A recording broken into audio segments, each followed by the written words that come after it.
Not particularly Okay, good. we're actually going to dive right on in here. We've got our remaining Jund Lurrus player in the tournament, squaring off here against Jeskai Lukka.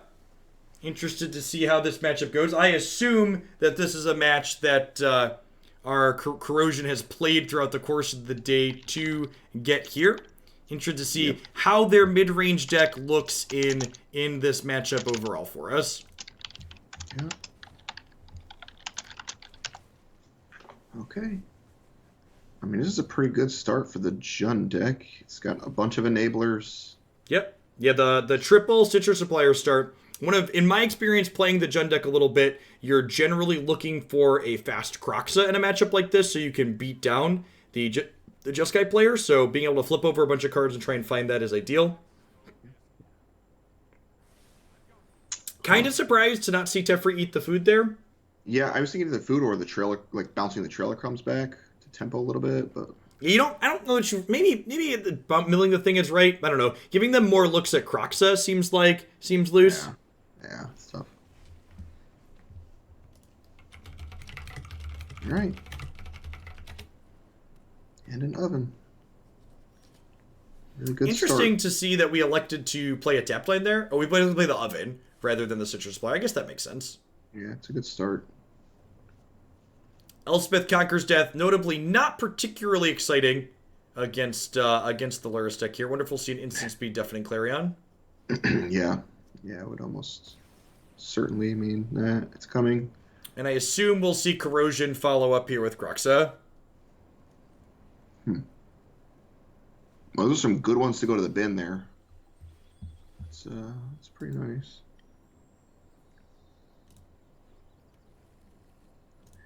Kroxa looking pretty good on this board. Yep. And again, Kroxa, even though it escapes for 4, it does have a converted mana cost of 2 while it's on the battlefield. Yeah, so not Elspeth Conquers Deathable. Yeah. Interesting to see. They're not quite sure what they want to bin here. See the agent go down. I guess that makes sense. I guess we could see them play the Conqueror's Death here on nothing, and then plan to just reanimate the agent in a few turns.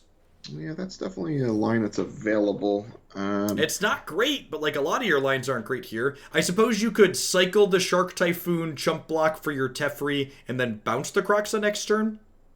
Yeah, it's fine. It's not exciting. This is good. This will stop it from getting bounced actually with the cat coming into play here. So that's a nice little piece. So yeah, they're going to go ahead and swap life totals here. 16 to 17 the other way around. Frequently talk about who's the beatdown in a matchup like this. I think it's definitely the Jund player who's the beatdown. Okay. Could see White Castle activate here as well as a good catch by chat. I like both of these attacking Teferi, so that way you get to get that down so it doesn't bounce your Kroxa. Yeah. You either have to chump block it here, or let it go and eat the cat. But I mean, it seems like a pretty easy chump. Oh, okay. So, digging for Lukka.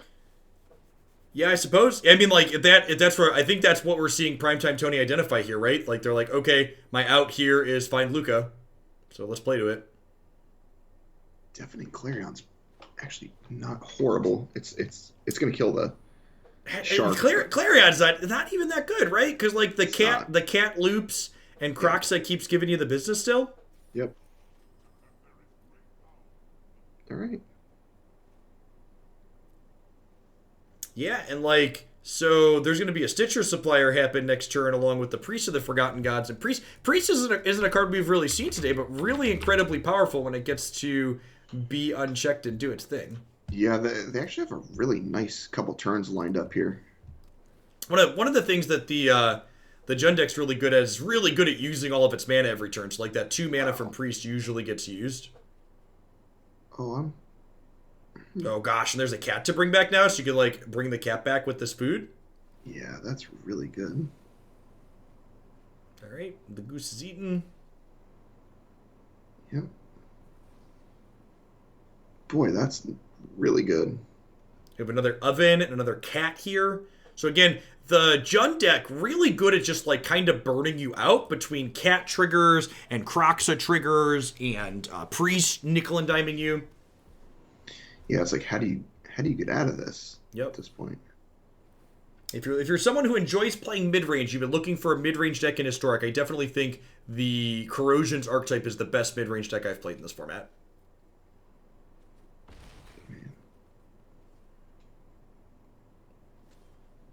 These cats are 4 points a turn. Okay. Nope. All right. All right. Heading to sideboards here. Nice. John picking up the dub. What do we got over here? Anything that looks great? So we've got notably we see Ratchet Bomb is missing from Corrosion's list, which I think is a really good tool here generally. So interested to see how that goes. Something that can slow them down. We see some Assassin's trophies coming in. Good spot removal. Wow, there's History of Benalia's in Primetime Tony's deck. That's really interesting. I like that. That's a card that like gives you like a beatdown aspect to it, and a little bit bigger than just your Omen of the Sun tokens. Yeah, that's pretty cool. All right.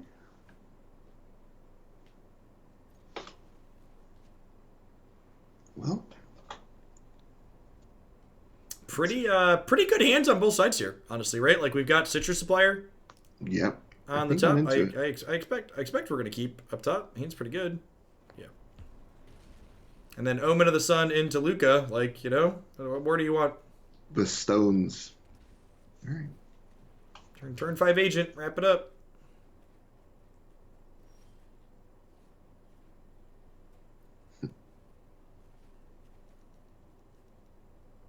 Okay. Oh, Agonizing Remorse. That's a huge pickup. Huge pickup. Yeah, I think you just want to like Kroxa them this turn. Yep. Maybe Kroxa them next turn, and then Remorse them. It just kind of depends what they play out. But man, Remorse was a good pickup. Yeah. I think you probably want to Kroxa first. Yeah. Okay.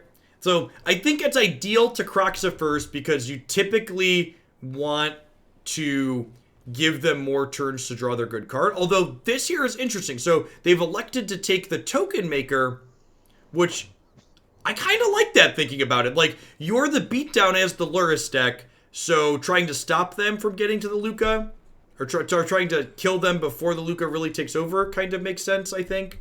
Yeah, you put them in this weird pinch where they have to start discarding lands. Like, so I don't know.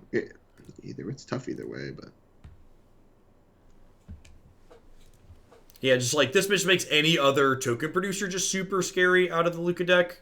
Yeah. I mean, it's about as good as it gets, though. Like, if they're going to keep missing. Weird land sequencing on Tony's part. We see them play their untapped land for no value here, and they have 2 lands that hurt them left in hand at this point. Yeah. This Kroxa comes down. Jeez. Yeah, Citrus Supplier is really, really good at enabling Kroxa.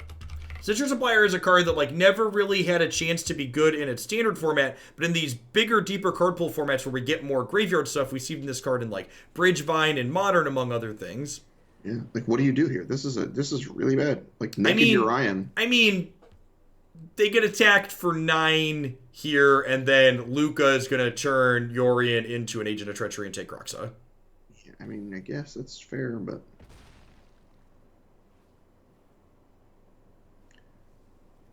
Like, Kroxa, yeah.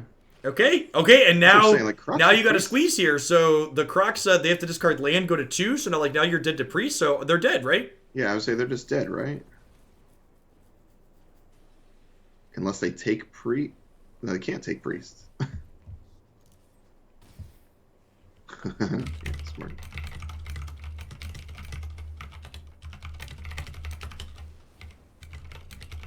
Wow. You just stone dead. Just gotta pray that they didn't have a creature, and they did. Yep. Wow, sweet. And I think